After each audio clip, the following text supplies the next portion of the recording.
Halo semuanya, selamat datang kembali di kanal tutorial Revit gua.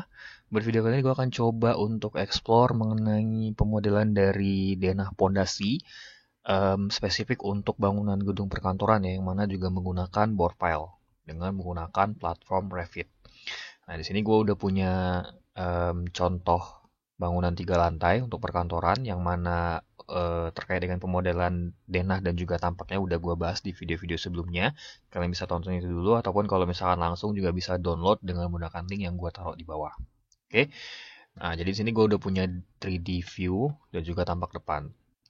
Nah, di sini kita bisa start untuk memodelkan bagian objek denah pondasinya.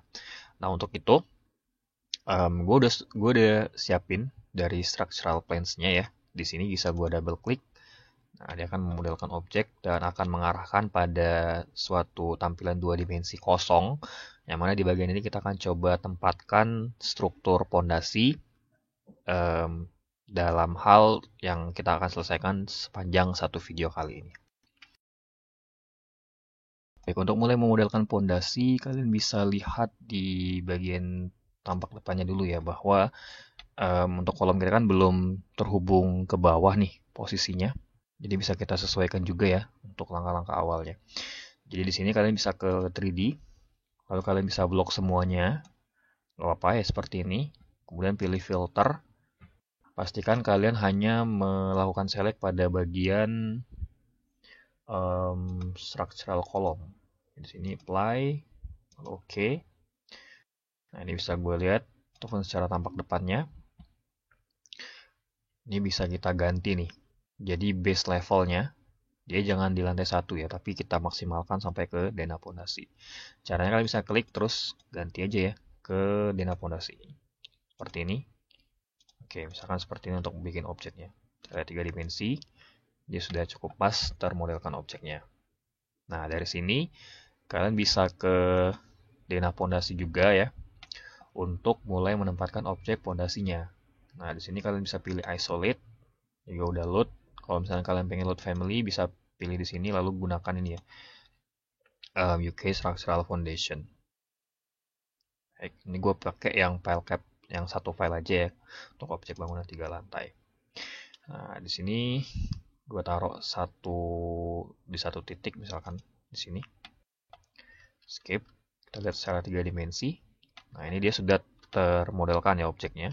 Tapi sekali lagi ini kita nggak berdasarkan analisis ya. Jadi untuk ketebalan pondasi maupun spesifikasi dari bore file-nya, ini kita nggak menyesuaikan atau berlandaskan pada prinsip engineering ya. Jadi buat teman-teman yang ingin memodelkan pastikan sudah sesuai dengan standar. Nah, di sini gue coba ilustrasikan saja cara pemodelannya itu seperti apa ya. Nah, ini kalian bisa klik objeknya untuk ganti spesifikasi yang kita gunakan. Jadi di sini misalkan gue coba ganti ya, thicknessnya mungkin gue bisa kurangin dikit ya, ini cukup tebel. Oke.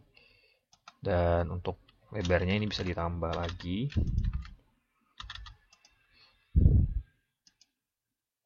Nah, juga ini untuk file type-nya ya. Kalian bisa sesuaikan dengan tipe type ataupun tipe dari file yang kalian gunakan. Ini untuk ilustrasi awalnya itu kurang lebih seperti ini bisa kalian tempatkan. Ya. Nah, itu untuk penempatan awal dari titik pertama pondasi. Oke, setelah kita sudah punya satu contoh objek pondasi yang kita inginkan ya, dalam hal ini kita coba fiktif untuk spesifikasinya, tapi yang jelas kita coba bahas untuk pemodelannya. Nah, kita coba bisa melanjutkan untuk penempatan pondasi di bagian-bagian lainnya.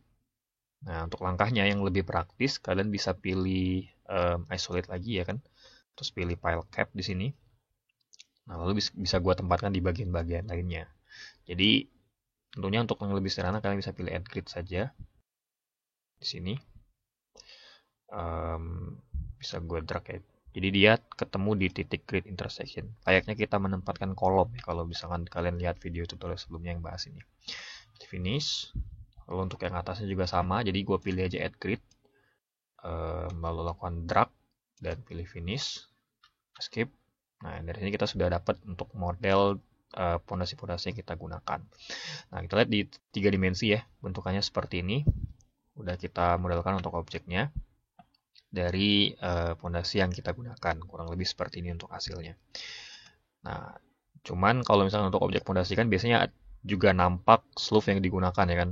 Jadi di sini kita akan coba tempatin objek slope yang kita gunakan dalam project kali ini. Baik, untuk modeling objek slope, kita bisa ke tab structure, kemudian pilih beam di sini kan, untuk modelkan structural framing. Nah, di sini gue udah siapin ukurannya 40 x 60. Ya, kalian bisa gunakan ini juga. Oke, untuk spesifikasi dari slope-nya. Nah, caranya di sini misalkan kita tes dulu ya. Gua pilih dari titik tengah atau midpoint dari kolomnya, terus ke kanan. Escape, escape. Nah, 3D-nya tampil seperti ini. Nah, ini dia antar pondasinya, ya. Nah, kalau misalkan kalian pengen buat di sini positioning-nya untuk slope dasar dari bangunan kita, kalian bisa ke denah pondasi kembali ya. Ini bisa gue delete dulu. Nah, di sisi lain gue bisa lakukan beam lagi, tapi placementnya ini kita adjust dulu. Jadi gue arahkan ke denah lantai 1.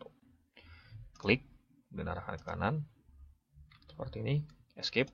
Kita lihat secara 3 dimensi. Nah, ini dia sudah termodelkan ya. Cukup oke dari posisi framing yang kita buat. Nah, kita tinggal bisa lanjutkan untuk bagian-bagian lainnya ya. Jadi di sini gue pilih lagi tampak depannya, atau denah pondasinya maksudnya.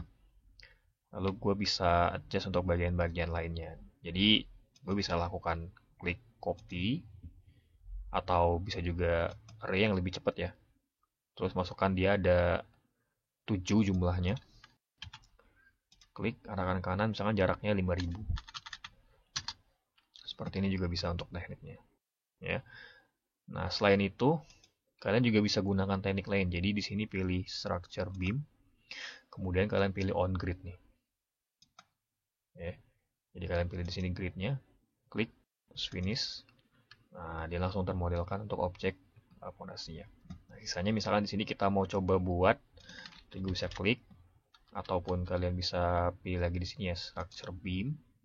Klik sini arahkan ke bawah. Juga sama, kalian bisa klik arahkan ke bagian yang bawah juga. Oke.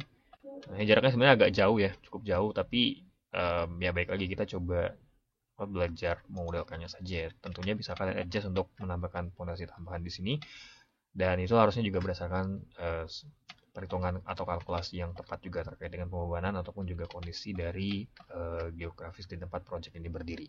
Oke, nah itu melangkah dari persiapan view untuk bagian denah fondasinya. Oke, untuk tambahan bagian interior dari projectnya, mungkin kita bisa adjust untuk menggunakan fondasi batu kali, yang mana gue juga udah selesai memodelkannya ya, ada juga tutorialnya bisa kalian tonton, linknya gue taruh di bagian atas. Nah, adapun untuk hasilnya itu bisa dilihat di tab structure, kemudian kalian bisa di sini pilih beam, ya kan? Terus ada pilihan di sini untuk fondasi batu kali. Nah, langkahnya itu kalian bisa klik di sini ya, atau di batas kolomnya, kurang lebih di sini, kanan kanan, lalu pilih ke bawah sampai kolom ya. Titik kolomnya seperti ini, skip. Kita lihat secara 3 dimensi. Misalkan kita coba hide sedikit. Nah, ini dia sudah termodelkan ya untuk pondasinya. Cukup oke posisinya ya, sesuai dengan spesifikasi pondasi yang biasa memang digunakan gitu. Oke, kita lanjutkan untuk bagian-bagian lainnya. Jadi di sini bisa gue copy dua-duanya, ya, gunakan array. Ini gue arahkan ke kanan, jaraknya 5000, jumlahnya 7. Oke, klik. Nah, di sini dia sudah termodelkan. Ups, ini ada perbedaan ya. Selesai di sini. Nah, terus ini kita bisa mirror ke bagian atas, ataupun bisa kita buat lagi juga ya untuk yang lebih sederhananya. Beam, bisa klik di sini, seperti ini. Oke, ini gue bisa adjust, klik, arahkan ke kolom. Nah, ini untuk cara ataupun perspektif lain dari pemodelan objek fondasi batu kali. Klik, juga sama ya. Ups, gua klik lagi, tinggal diarahkan saja dan diulangi lagi prosesnya. Gua arahkan ke kanan, atas, gua arahkan sekali lagi ke sini. Oh, ini mungkin bisa dikurangi ya. Kita ulangi. Beam, klik kanan seperti ini. Oke, nah, ini sudah cukup lebih baik nih untuk modeling objek yang kita butuhkan. Secara 3D, dia sudah disupport oleh struktur bagian objek fondasinya ya. Nah, ini fondasi udah oke. Ataupun kalau misalnya kalian pengen lihat yang lebih detail, bisa kalian ganti ke fine dan juga realistic. Nah, ini sudah cukup pas ya ilustrasinya menunjukkan keadaan dari struktur objek dana fondasinya. Oke, mungkin cukup sekian tutorial video pemodelan objek dana fondasi dari gua. Silahkan di like dan subscribe jika kalian merasa menyukai video ini, dan juga disebarkan ke rekan-rekan kalian apabila mereka juga membutuhkan tentang pemodelan struktur dari bangunan dengan menggunakan platform BIM, dalam hal ini dengan menggunakan Revit. Oke, baiklah, mungkin cukup sekian tutorial dari gua. Sekali lagi, terima kasih telah menonton hingga selesai dan sampai jumpa dalam video tutorial yang selanjutnya. Bye-bye.